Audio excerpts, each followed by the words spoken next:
So before we begin, I just want to thank our sponsors for the class this evening. The Kiddush Food for Thought this week is sponsored by Ann and Harvey Brenner in honor of Harvey's 55th bar mitzvah anniversary. It's a tremendous mazel tov, and what better way to celebrate a bar mitzvah anniversary than to support the study of Torah is a tremendous thing. I also am happy to announce that the shir is also sponsored by someone anonymously, really just to thank everyone in the community for everything that they've been doing to keep us connected, keep us together. It's even a sponsorship like that speaks volumes of just how much we're working to stay connected and stay, the solid community that we are. Tonight, I want to discuss, of course, the Parsha, and I want to discuss, a theme that comes up in both Parshas, both the Parsha of Behar and Bechukosai, where it's a double portion this week. If we were in shul, it'd be quite a long laning. But at home, we have the opportunity to learn through the Parsha as well. And we have two Parshas this week. We have the Parsha of Behar, which discusses many of the laws of Shemitah, and we have the Parsha of Bechukosai. And Bechukosai discusses a major part of the Parsha discusses the curses and the potentially the blessings or the curses that would befall upon the Jews, whether they, do the right thing or the wrong thing. But what I want to discuss, which is a theme that comes up in both Parshios, actually right in the beginning of each Parsha, is the importance of learning Torah. The Parsha in Parshas Behar, the Torah opens up with the pasuk. If you take a look at the screen, Marty, give me a thumbs up if you could see the screen well. Okay, good. The Torah says the following: Vayedaber Hashem el Moshe Bahar Sinai Lemor, that God spoke to Moshe at Har Sinai, telling him over the rules pertaining to the Shemitah. Daber al b'nei Yisrael v'amarta lehem, tell the Jewish people the following: Ki tavo la'aretz, when you come to the land, asher ani notin lachem, that I'm going to give you v'yishavta ha'aretz shabbos laHashem. So the land is going to have to go through some sort of a rest period, and that's what's called Shemitah or Shvius, as it's referred to in the Mishnah. Shvius is all about the laws of Shemitah, where every 7 years the land is left fallow, it's not worked, and it's a year that's supposed to be dedicated, the farmers are supposed to be dedicated to studying Torah, and it's a year that we become completely reliant on God, and we are promised that if we follow through with the laws of Shemitah, then we will be taken care of, nothing to worry. It's a way to test our faith in God. So Rashi over here picks up on a very important word that comes up, a very important two words that come up in the very first pasuk. The Torah again said, Vayedaber Hashem el Moshe, God said to Moshe, Bahar Sinai, on Har Sinai, the following. Now hold on one second. Weren't all the mitzvahs given at Har Sinai? We don't have by every single mitzvah, with regards to the mitzvah of taking a lulav. What does the Torah say? Ulakachtem lachem bayom harishon pri eitz hadar kapas tamarim arvei nachal anaf eitzavos v'arvei nachal. That we have to take for ourselves on the first day, the four species. It does not say anywhere that you have to take for yourself the, that it doesn't say when introducing those laws of the four species that one is obligated to take them as was told to us at Har Sinai. Why then, by the laws of Shemitah, does the Torah go out of its way to say, Bahar Sinai, that on Mount Sinai, these laws of Shemitah, these laws of Shvius were given to us? Why? So Rashi tells us the following. Excuse me just a moment. Rashi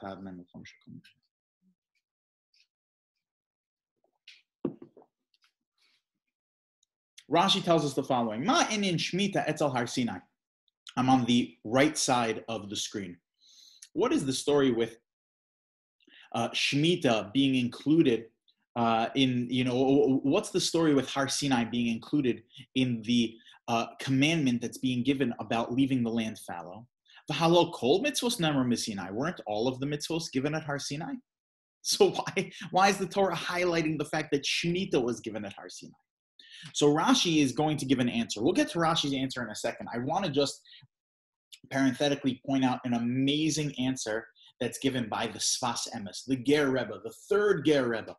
The Sfas Emes, aside for being a tremendous leader in a Hasidic sect, he was, late 19th century, early 20th century Hasidic Rebbe, leading the largest of all of the Hasidic groups in Europe, in Galicia, in the town of Gur.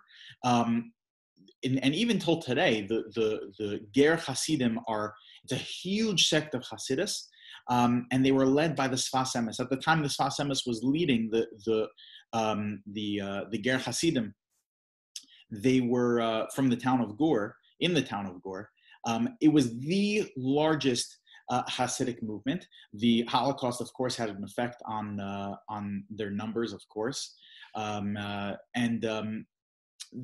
Sfas Emes, though, aside for being, an amazing Hasidic leader, was a Torah scholar par excellence. He, and after davening every single day, I don't know if the Hasidim had the opportunity to go and eat breakfast first, but after davening every day, the Sfas Emes would get up and start giving over a similar to like a dvar halacha, where at the end of davening, the rabbi will get up and say, share some words of Torah. The Sfas Emes would get up and share with the Hasidim, his thoughts on what he was learning at the time. So if he was learning the tractate, tonight in half hour from now, we'll be discussing the tractate of Eruvin.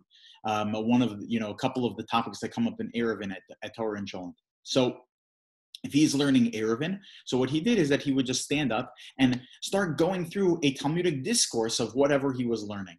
He didn't have any notes in front of him. He didn't even have a Gemara in front of him. He would just get up and start going off on a Talmudic analysis that was masterfully done, to his Hasidim, and they would be diligently taking notes.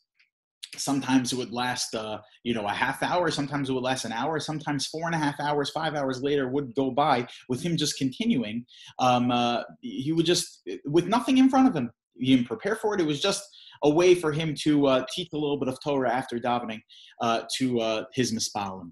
So after the Sfas Emes passed away, the Hasidim were going through their notes, and they realized that this was, an amazing treasure that they had. All of the analytical,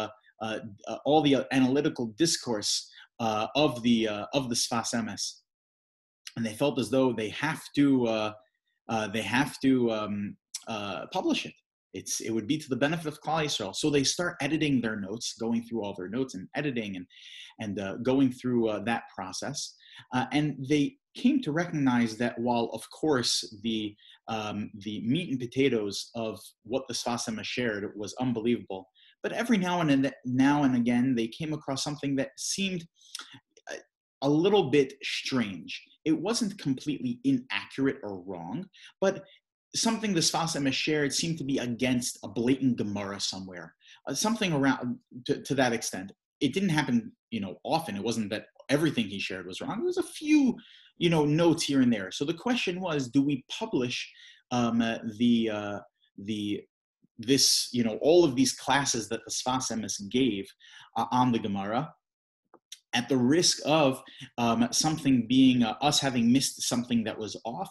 Or do we say, what, since the Sfas Emes himself didn't publish it, then better that we don't publish it also? So they went to go ask this question to Reb Chaim Soloveitchik. Reb Chaim Soloveitchik was not a Hasidic leader at all. He was the Rosh Yeshiva of the Volozhin Yeshiva, which was the greatest yeshiva in all of Lithuania. The Volozhin Yeshiva was founded by Reb Chaim Volozhiner, who had a staunch opposition to Hasidim and the Hasidic movement. But nevertheless, they went to Reb Chaim Soloveitchik because this is something that is in the realm of Talmudic analytics, and no one was a greater master in the area of lomdus, of getting to the depths of Gemara than Reb Chaim Soloveitchik. So they went to go ask Reb Chaim Soloveitchik. They showed him their manuscripts. And they asked him, do you think we should publish these teachings of the Sfas Emes? Reb Chaim Soloveitchik reviewed it, and he said that we'd be foolish to not publish it. They asked him, but aren't you concerned about the mistakes? He said the mistakes that the Sfas Emes made contain more Torah than most people are able to publish in their lives. This is what we have from the Sfas Emes. The Sfas Emes was unbelievable. So the Sfas Emes, before we get to Rashi's answer to this question, which again the question is, why is it that the Torah is bringing up Har Sinai in the context of delivering the mitzvot, the commandments of Shemitah, of leaving the land fallow every 7 years? Every mitzvah was given at Har Sinai, not just Shemitah. Why are we highlighting Har Sinai? So the Sfas Emes says, because at Har Sinai, which we are going to celebrate the anniversary of when all of Klal Yisrael stood at Har Sinai, what happened? There was a mass revelation to the entire Jewish people at once. We, all of us, every single person, 3 million Jews, heard the voice of God. As the Torah describes that we heard lightning, we saw thunder, the whole thing was just, it was an unbelievable experience of revelation, of understanding, where at Har Sinai, not a single Jew in the world didn't have complete emunah, complete belief and faith in God at that moment. You'd be crazy if you didn't. Of course, every single Jew at that moment believed in God, which, by the way, makes what happened with the golden calf that much more heinous of a crime. At Har Sinai, we were standing there. Who wouldn't believe in God at that moment? So when Moshe then is giving over the laws of Shemitah, where the laws of Shemitah test our emunah, test our faith in God, Moshe brings up the memory of, don't forget, you stood at Har Sinai, you saw and heard and were there and experienced God. Don't let the trial and tribulations of not working the land, of not doing agricultural work, get in the way of your perfect faith that you once had. Remember Har Sinai. It's a way of creating an association, a positive association, where when we think of Shemitah, people can get nervous. Says Moshe, don't get nervous. There's an amazing thing my grandmother used to love when I used to share this with her. She used to ask me, remind me of the following Dvar Torah. I would tell her this all the time. She loved listening to it because she was someone who really had a tremendous faith. Rabbi Ari Levine was fond of saying the following, that the Hebrew word for being worried is lid'og, da'aga. Da'aga means to be worried, be worrisome, be nervous, da'aga. The word da'aga has 4 out of the first 5 letters of the Hebrew alphabet. The first 5 letters of the Hebrew alphabet are Aleph, Bet, Gimel, Dalet, Hey. And the word da'aga has the letters Aleph, has the words Dalid, the letters Dalid, Aleph, Gimel, Hey. What's the one letter that's missing? The Bet. Rabbi Levine used to say, Im ein bitachon, if you don't have faith in God, yesh da'aga, then you'll get worried. Without the bet, if you're missing the bet, if you're missing the bitachon, you're missing the belief in God, then you start to get nervous. This is why Shemitah is brought in the context of Har Sinai. Rashi, though, continues and he gives us a more halachic answer. Rashi continues and he says the following, Ella, ma Shemitah ne'emru koloseo pratosea v'didukea misinai. That Rashi says that why is it that Shemitah is brought with Har Sinai? To merely give us an example that just as Shemitah was given at Har Sinai with all of its details, all of its principles, all of its applications, all of the laws pertaining to following the laws of Shemitah, so too Af, I'm continuing on the last line at the bottom of the screen, Kulon ne'emru kolosean v'dikukean misinai. So to all of the mitzvos were given in their full form with all of their details. We know, as the Gemara Makos tells us on the Chaf Dalet, the Gemara tells us Moshe that the Torah tziva lanu Moshe, that the Torah was commanded to us through Moshe. That what does that mean? So says the Gemara, Torah has the gematria, has the numerical value of 611. That was given to us through Moshe. 611 mitzvos were given to us by Moshe because the first two mitzvos, the first two of the 10 commandments, were actually, we heard from God himself. Therefore, 611 plus 2 equals 613. That's the source of the 613 mitzvos. And we learn over here, says Rashi, that all of the 613 mitzvos were given at Har Sinai. And Shemitah was merely chosen here as an example, maybe because of the reason the Sfas Emes gave, but it's merely just an example. In reality, all of the mitzvos were given at Har Sinai in their full form, with all of their details, all 613, with all their details, all of their laws, all of their applications, all of their principles, everything we needed to know about Shemitah, and all 613 mitzvos were given at Har Sinai. Rashi is not the only one who takes this approach that all of Torah in its entirety, all 613 mitzvos with all of its oral tradition and the like was given at Har Sinai, but this is the approach of the Ramban. This is the approach of the Rambam. This is the approach of Rabbeinu David ben Zimra, the Ritbaz. This is the approach of 99.9% of the Rishonim. There may be one comment that the Ramban makes in another area that maybe says that that's not the case, but generally speaking, all of the Rishonim take the approach that the 613 mitzvos in their full form were given at Har Sinai. Now, what do we mean when we say in their full form? What exactly, I mean, we know that the rabbinic enactments could not have been given at Har Sinai because there wasn't such a thing yet. The only things that existed at Har Sinai were things that were commanded by God. Then later the rabbis established things, or maybe gave us insights to how to understand the mitzvah. More than that, I'll point out that we find that there are machlokesim, there are arguments that take place in how to understand the mitzvos.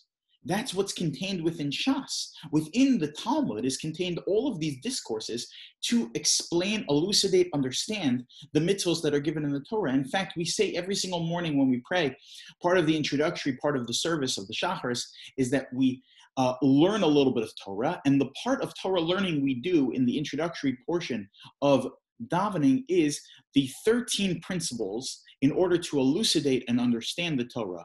The Shloshesrei Midos HaTorah Nidreshes Behem. How to learn out, expound upon the Torah.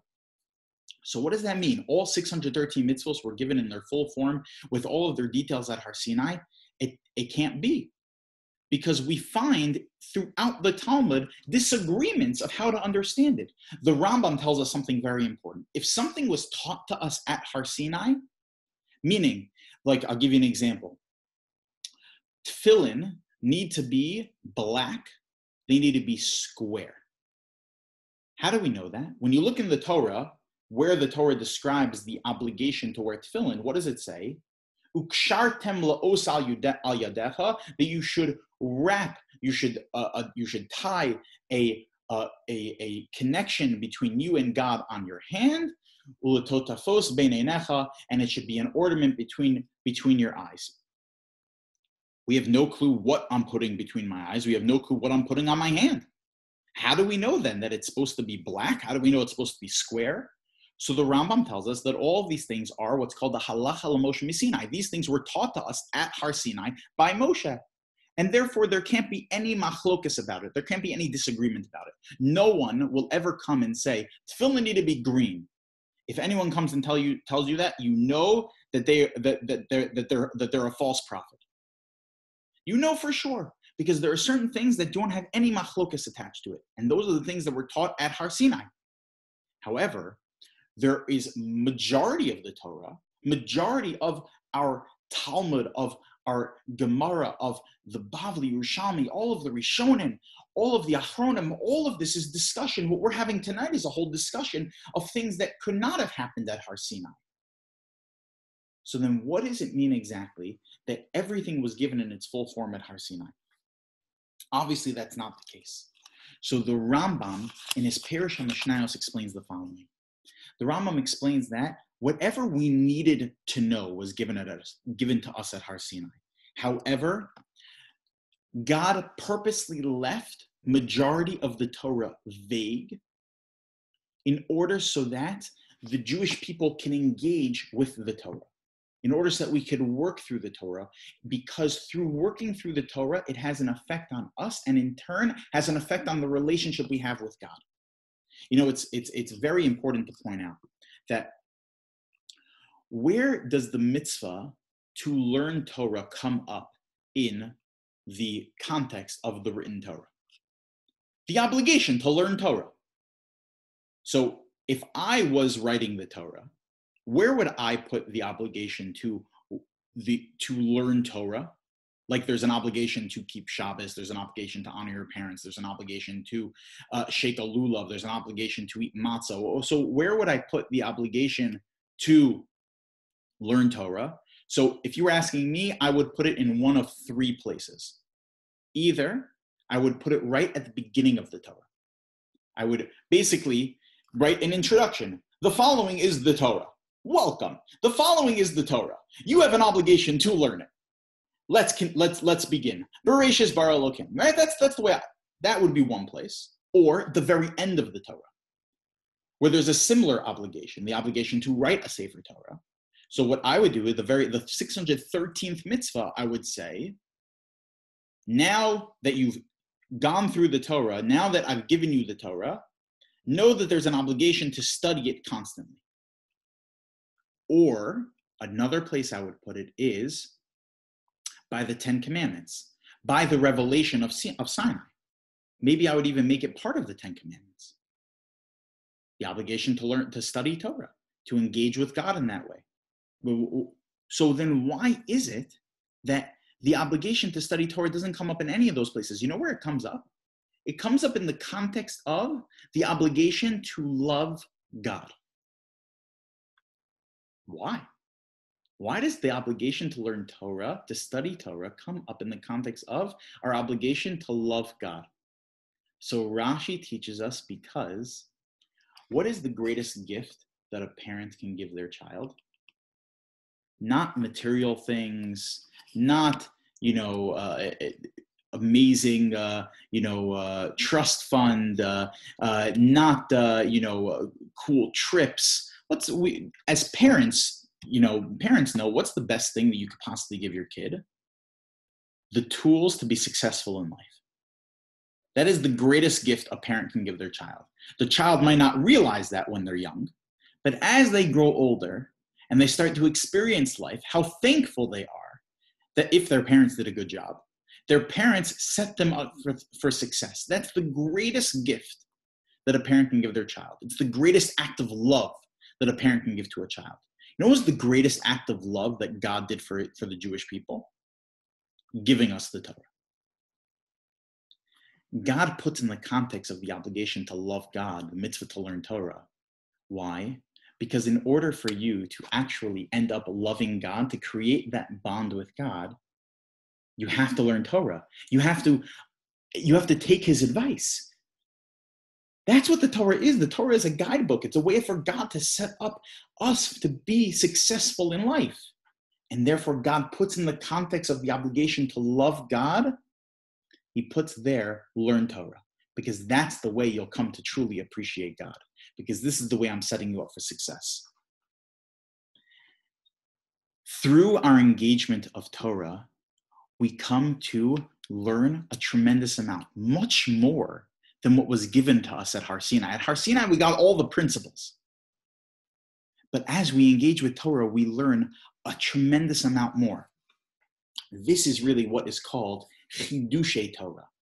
When we come to understand new levels of the Torah, new aspects of the Torah.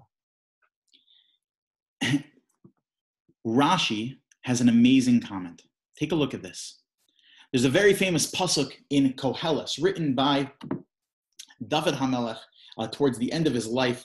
It's often understood to be a little bit of a cynical perspective on life that's brought down by Shlomo HaMelech towards the end of his life.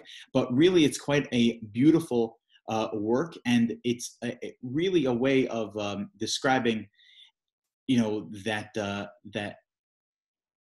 a true relationship with God is the guidebook to life, and really everything else is could potentially get in the way of that, or you could use it to your advantage to connect with God. But look at what Shlomo Melech writes the following. He says, "Ma shahaya hu sheyeh," whatever was is going to happen again. Basically, history repeats itself.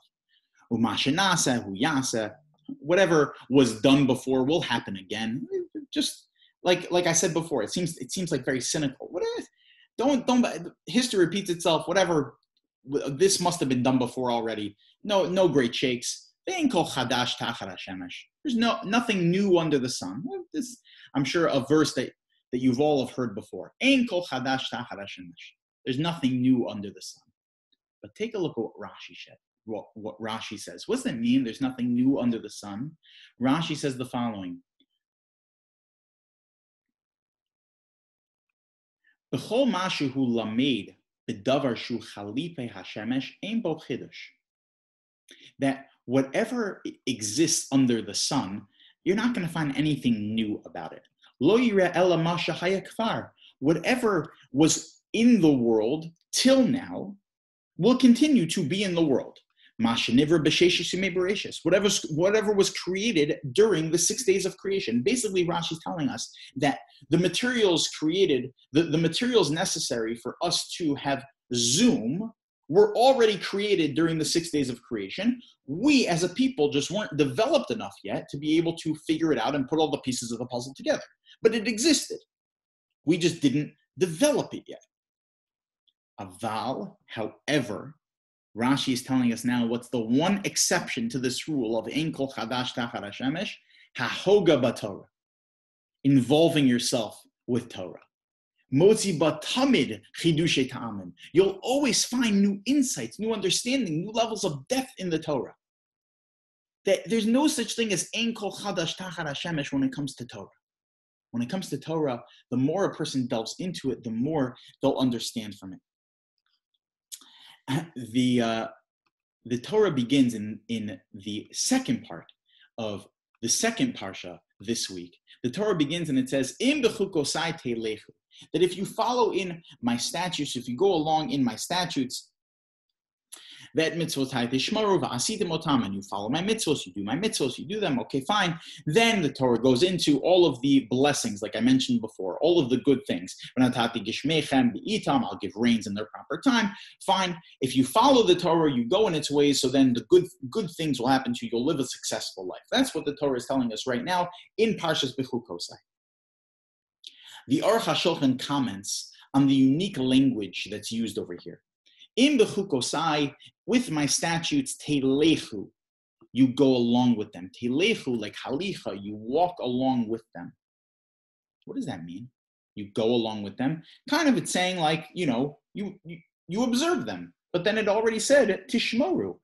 Why is this word teilechu necessary? It should have just said im bechukosai u mitzvotai tishmoru. If you follow my different types of commandments, you observe them, and you do them, so then brachos will happen. Why do we need this word teilechu?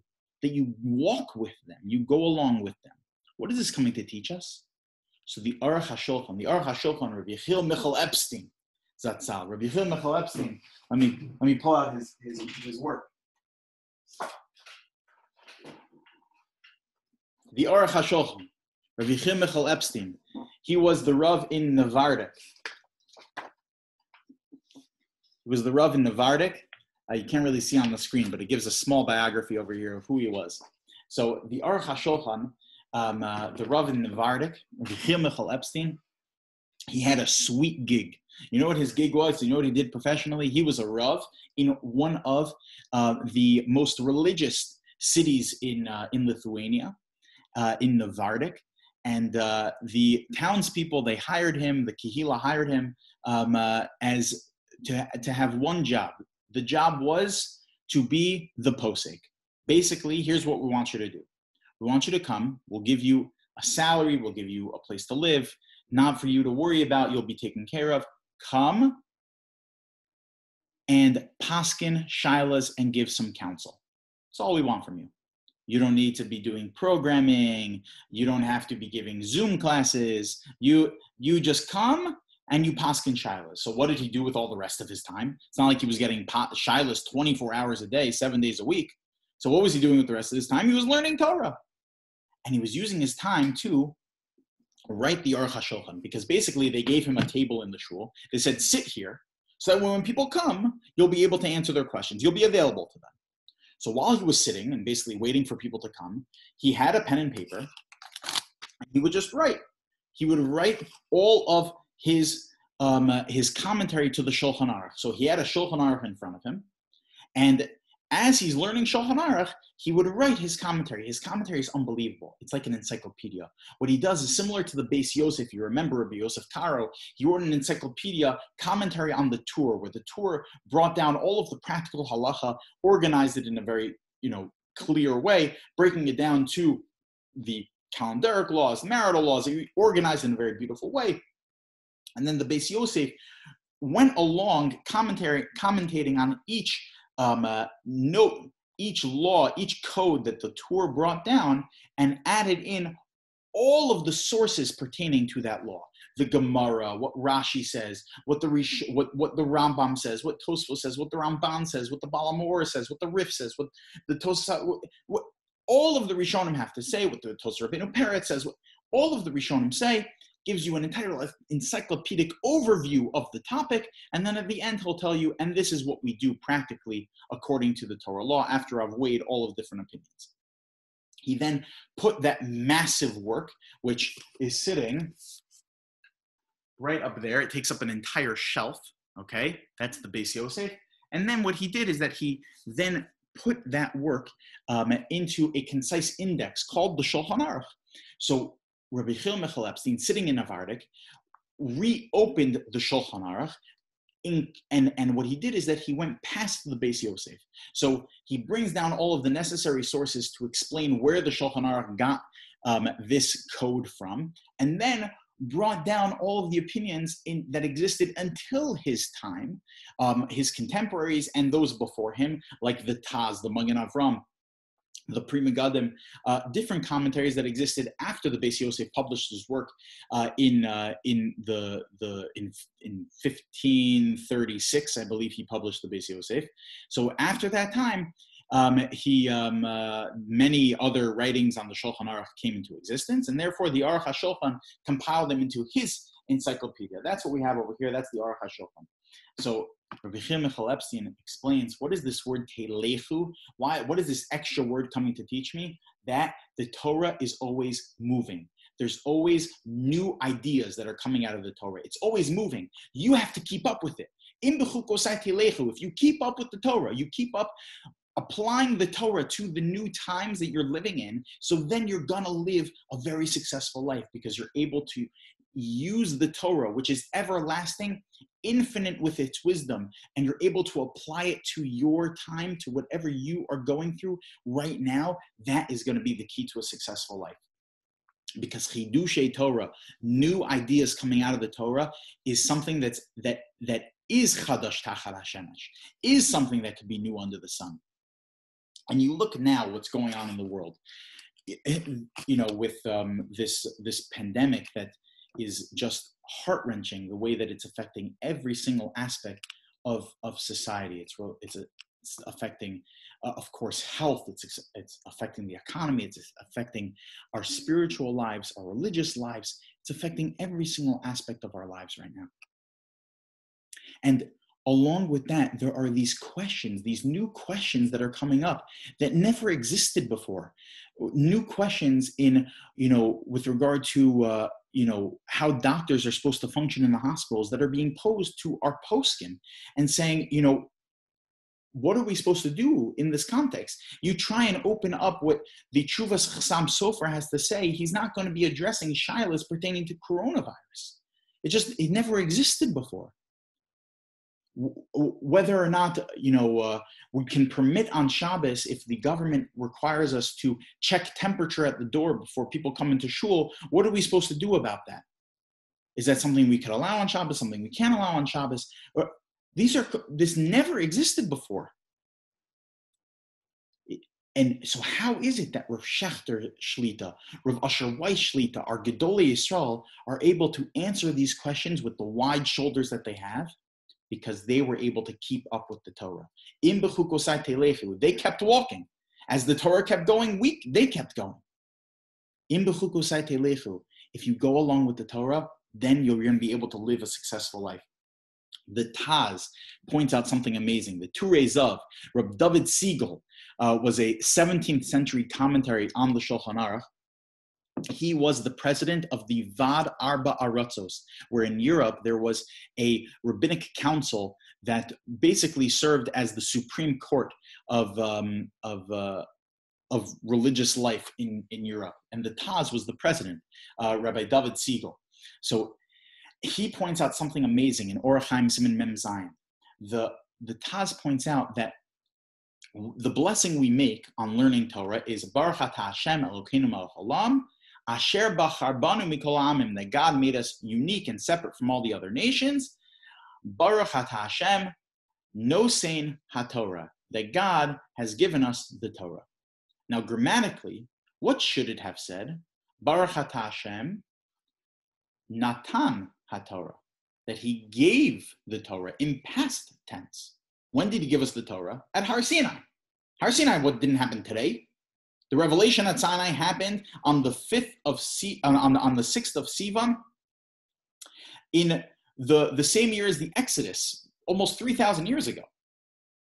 So then why is it then that the language we use is a present tense of Baruch Atah Hashem Nosein HaTorah, that he's giving us the Torah right now? So the Taz points out exactly this. Because the Torah is not something that was stagnant when it was given, that it didn't plateau when it was given at Sinai, but rather, Ein kol chadash tachal hashamesh, that you're always going to be able to find new chidushay Torah.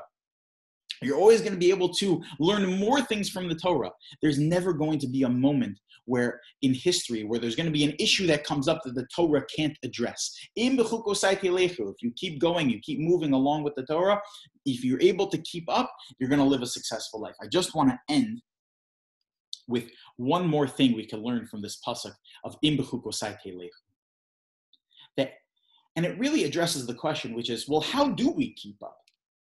Okay, Rav Shechter is the Gadol Hador. Rabbi Asher Weiss is the Gadol Hador. These are tremendous Torah minds. How am I supposed to do that? How am I supposed to keep up with the Torah? So the Rogatchover says, the Rogatchover Gaon, Rav Yosef Rosen, was one of the greatest geniuses to ever walk the face of the planet, both in the area in the area of Torah, and really his mind, from a genius perspective, he had a ridiculous memory. His analytical ability was unbelievable, to the point that he was a little bit socially awkward, because he was, like they say, like Einstein was just a little bit off. Like with the Rogatchover was just, God forbid I could ever speak anything bad about the Rogatchover, but he was just whatever. He was a little bit different. So the Rogatchover points out that what does it mean telechu? So he points out that in the laws of acquisitions, in monetary law, that there are different types of acquisitions. Like, for example, if you want to acquire something that's a movable object, not real estate, a movable object, so that's called, you do that with a kinyan hagba, you lift the object in the air. If you want to buy real estate, you do something called a kinyan sudar, where you pass an object. And through passing the object, it's supposed to be a meeting of the minds that takes place, an agreement that takes place. These are the different types of acquisitions. So the Ravid says that, he points out from the Gemara in Bava Basra, that there is a unique type of acquisition that takes place when you need to acquire a Yerusha, an inheritance. What type of acquisition does one have to do when you want to acquire an inheritance? So it's called a kinyan halicha, an acquisition of walking. What does that mean? The Gemara in Bava Basra tells us that if someone inherits a piece of real estate, the way that they acquire it and put it into their possession, you know what you do? You go there. That's what a kinyan halicha is. By simply going to the property, You have acquired it and made it part of your estate by simply going there. The Rogachover says, how does one expect to acquire Torah? Through a kinyan halicha. Just go. Go to class. Join the Zoom as often as you can. Go, God willing, when the shul reopens, go join the in-person classes. Learn as much Torah as you possibly can. Just go. It's there. It's a Yerusha. It's an inheritance to you. All you have to do is telechu, in Bechukosai telechu. Just go and get it. If you go and get it, you're going to acquire it. And you could become someone like a Rav Shechter or a Asher Weiss. All you have to do is just go there. Just go and accept it. The Torah refers to itself, refers to Torah and its relationship to the Jewish people as a Yerusha, as an inheritance. That's what the Torah tells us right over here in Parshas Zos HaBracha. Torah tziva lanu Moshe, the pasuk we brought up before. The Torah was commanded to us through Moshe, Morasha, Kilas Yaakov, as an inheritance to the Jewish people. Look at what the Ramban says on the right side of the page. That the Torah is an inheritance. This is what the Ramban says. He says, V'yomer Torah tziva lanu Moshe, v'hi tiyeh morasha l'kilas Yaakov, in order so that the Jewish people shall understand that the Torah is an inheritance to us. Ki l'doros olam kol b'nei Yisrael Yerusha, because forever, for generations, the Torah is always an inheritance. It's a constant inheritance. It's passing down from generation to generation in the Jewish people. V'shamru osa, we have kept it in our midst. Ki lo tishchach mepizaro. It will never be lost from the Jewish people because it's something that's always being passed down. Look at what he says. That's why it's referred to, in this context, the Jewish people are referred to as Kehilas Yaakov, the congregation of Yaakov, the congregation of Israel. Why? Kehilas Yaakov l'rames, to teach us, Sheyiklehu rabim alehem, because we join into it as a mass. Torah la'olam morasha leYaakov. It will forever be an inheritance for the Jewish people. The Kol Hanikalim Alav. And anyone who goes to get it will be able to receive it, will be able to acquire it. All you have to do is do a kinyan halicha. Just go there. Just show up. If you just show up, that's the key to success. That's how you become someone that has the Torah, that they are going along with it. As the world is changing, you're going along right with it, with the Torah. Im Bechukosai telechu. And it's through that you're able to expound on the Torah, to bring new Chidushei Torah past what happened at Har Sinai, more so than what happened at Har Sinai. That at Har Sinai, Behar Sinai Lemor, Ma'in Shemitah Letz Har Sinai. Why is it that Shemitah was singled out at Har Sinai? Because Shemitah is just a mitzvah, just like all the mitzvahs were given at Har Sinai. But that's not where it stopped. That's where it started. And we have an opportunity to gain so much to the point that we could apply Torah to every single situation in our lives. In Bechukosai telechu, if we go along through the Torah, and that is how we'll attain the brachos in our lives, the great things in our lives. Okay, I wish everyone a great Shabbos. I can hang on for a couple more minutes. You could take off your mute. We could schmooze for a little bit, and if anyone has any questions, I'd be happy to take any questions.